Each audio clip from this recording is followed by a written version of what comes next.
You are standing on a street corner in Tokyo. You need to find an address.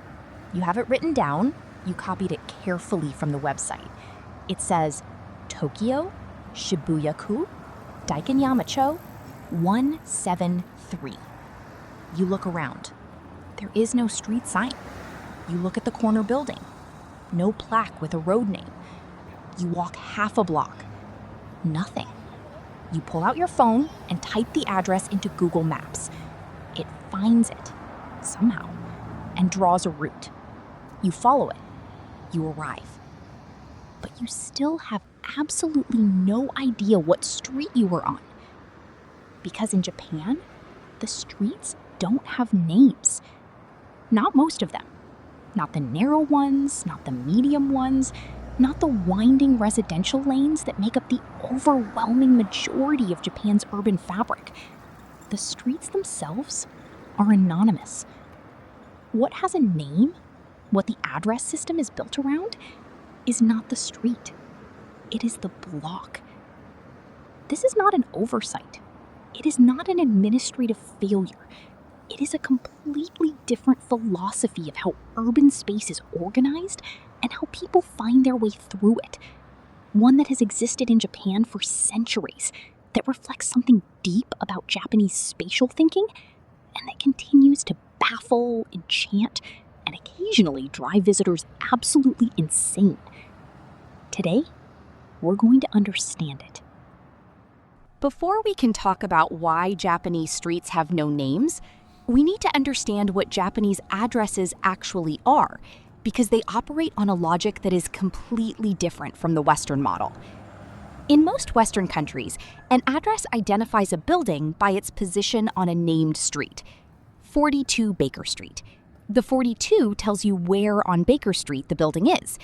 The system is linear. Streets are the organizing unit, buildings are ordered along them, and navigation means moving along named streets until you find the right number. Japan works from the opposite direction. A Japanese address moves from large to small.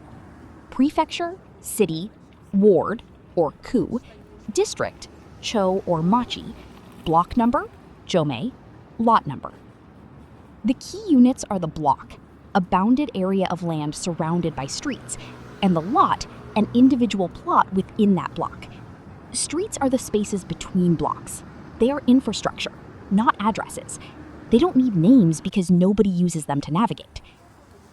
In practice, an address like Shibuya-ku, Daikanyama-cho 17-3 means in Shibuya Ward, in the Daikanyama District, Block 17, Lot 3. To find it, you find the district, find the block number within it, and then find the lot. The streets around the block are simply the borders, unnamed corridors that help you get from one block to another. Within a block, lot numbers are assigned not spatially, not in order around the block, but chronologically, in the order in which the land was registered. Lot 1 might be next to Lot 12. Lot 3 might be across the block from Lot 2. The numbers reflect history, not geography. This means that even within a named block, finding a specific building requires local knowledge, a good map, or increasingly, GPS. And it means that two buildings with consecutive lot numbers might not be anywhere near each other physically. For anyone raised in the Western address system, this feels like controlled chaos. For Japanese people who have grown up with it, it is simply how places are. The block-based address system is not arbitrary.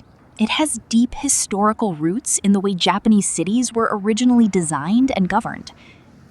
The oldest planned Japanese cities, Nara, founded in 710, and Kyoto, founded in 794, were laid out on a Chinese-influenced grid system, modeled on the Tang Dynasty capital of Chang'an. This grid divided the city into rectangular blocks of land. These blocks were the administrative and social units of the city, allocated to aristocratic families, Buddhist temples, government offices. The streets between them were infrastructure, not identity. When land was recorded for administrative and tax purposes, it was recorded by block and plot, who owned which piece of which block. The street had no owner, no resident, and therefore no administrative identity. It was simply the space that wasn't owned. This administrative logic persisted through the medieval period, through the Edo period, and into the modern era. When the Meiji government modernized Japan's administrative systems in the late 19th century, it formalized the existing block and lot system rather than replacing it with a Western street name model. The system was already working, or at least people were already using it, and the disruption of changing it entirely was not worth whatever efficiency gains a street name system might have offered. The result is a centuries-old administrative logic that is now so deeply embedded in Japanese infrastructure, in legal land records, in postal systems, in tax registries, in property law, that replacing it would be an undertaking of almost incomprehensible complexity. Streets in this history never had names because they never needed them. They were the spaces between the things that mattered. The blocks, the lots, the buildings, the people.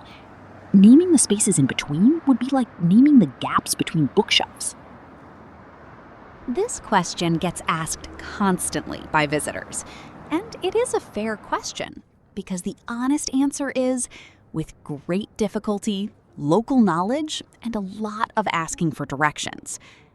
Before GPS, navigating Japanese cities, especially to an unfamiliar address in an unfamiliar neighborhood, was a genuine challenge that Japanese people dealt with through a combination of strategies that are themselves revealing. Landmarks. Japanese navigation has historically been landmark-based rather than route-based. You don't follow a named street.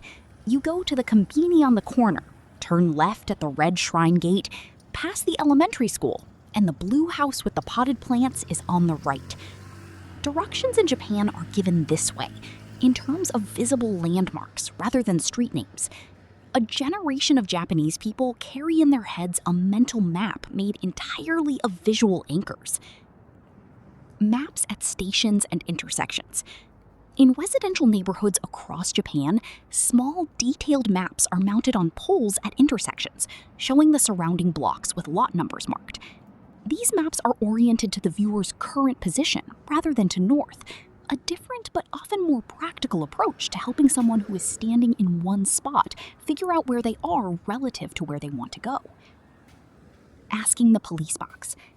Japan's network of neighborhood koban, small police boxes staffed by officers who know their local area intimately, served for decades as human navigation aids.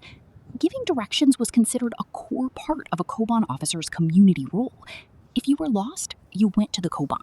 They knew exactly where Block 17, Lot 3 was, because knowing that was part of their job. Business cards and invitations. When a Japanese business or household invited guests, it was standard practice, still common today for older recipients, to include a small hand-drawn map with the invitation. Not written directions, a visual map showing the surrounding streets and landmarks, hand-drawn by someone who knew exactly how to get there from the nearest station. The map was the address system supplement that the official system required. Perhaps the most remarkable thing about Japan's nameless street address system is that it works. Despite the apparent illogic, mail gets delivered, packages arrive, emergency services find addresses. Pizza delivery? Japan delivery, with its famous punctuality and courtesy, reaches the right door. This is largely because of Japan Post. Japan's postal service has, over more than a century, built an institutional knowledge of the country's address system that is almost unparalleled. Postal carriers in Japan are assigned specific districts and know them intimately. Not just the lot numbers, but the physical layout of the blocks, the quirks of individual addresses, the fact that the elderly couple at Block 4, Lot 7, have their mailbox around the side of the house, not at the front gate. This local knowledge is built up over years of walking the same routes, and it is transmitted from experienced carriers to new ones through direct mentorship. It is, in a very Japanese way, a form of shokunin knowledge, the deep expertise of long practice, held in a person rather than a system.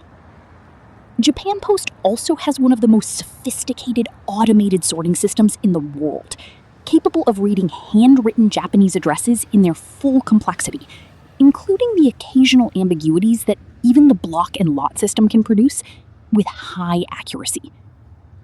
The combination of institutional knowledge, experienced human carriers, and advanced automation has produced a postal system that delivers mail to addresses that would leave a foreign postal worker completely baffled. It works, not because the system is logical, because the people inside it have made it work. The advent of GPS navigation and digital mapping has been, in a very practical sense, the solution to the problem that Japan's nameless street system created for anyone unfamiliar with a neighborhood. Google Maps, Apple Maps, and Japanese navigation apps like Yahoo CarNav handle the block and lot system natively. You type in a Japanese address in its proper format, the app locates the building, and it draws you a route.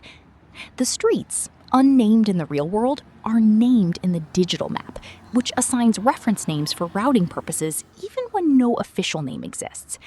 When you arrive, the app tells you, no Koban visit required. This has removed most of the practical friction for younger generations and for visitors. Navigation anxiety around Japanese addresses, once a very real source of stress for newcomers, has been largely resolved by smartphones. But GPS has not resolved the deeper strangeness of the system for people encountering it for the first time. Because even with perfect navigation, the conceptual experience of moving through a Japanese city is different from moving through a Western one. In London or New York, you understand your position in the city partly through street names. You know you are on Oxford Street, heading toward Regent Street, and this tells you something about where you are in the larger spatial picture. The named street is an orientation device, a piece of identity, a way of knowing where you are without looking at a screen. In Tokyo, without street names, your position is felt differently. You are in Daikanyama. You are near the Lawson on the corner. You can see the rail overpass to the south. Your sense of place is built from landmarks and districts, not from named corridors.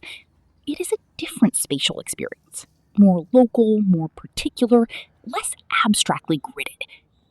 Some urban geographers argue that this produces a different relationship with urban space, more intimate, more neighborhood-scaled, more about being in a place than on a route through it. Whether that is a feature or a quirk is perhaps a matter of perspective, but it is distinctly, recognizably Japanese. So, why do Japanese streets have no names? Because in Japan, streets were never the organizing unit of the city. Blocks were. Land was. The people who owned and inhabited specific pieces of ground were. The street was the space in between. Useful, necessary, but anonymous. An infrastructure element, not an identity. This logic was established in the 8th century, formalized in the 19th, and is now so embedded in Japan's legal, postal, and administrative systems that change, while not impossible, would require effort on a national scale that no government has yet decided is worth it. So instead, Japan adapted. Koban officers became human navigation systems. Business invitations came with hand-drawn maps. Postal carriers memorized their districts like personal geography. And then GPS arrived and made the whole question feel, if not resolved, at least manageable. What remains is something characteristically Japanese, a system that appears chaotic from the outside, but functions through human knowledge and institutional care with surprising effectiveness. A system that is not logical in the Western sense, but is deeply historical, the visible trace of how Japanese cities were built, governed, and inhabited across more than 1,000 years. Next time you are lost in Tokyo, standing at an unmarked corner with an address that tells you everything except how to find it, remember, you are not navigating a flaw. You are navigating history. And in Japan, history is never very far beneath your feet.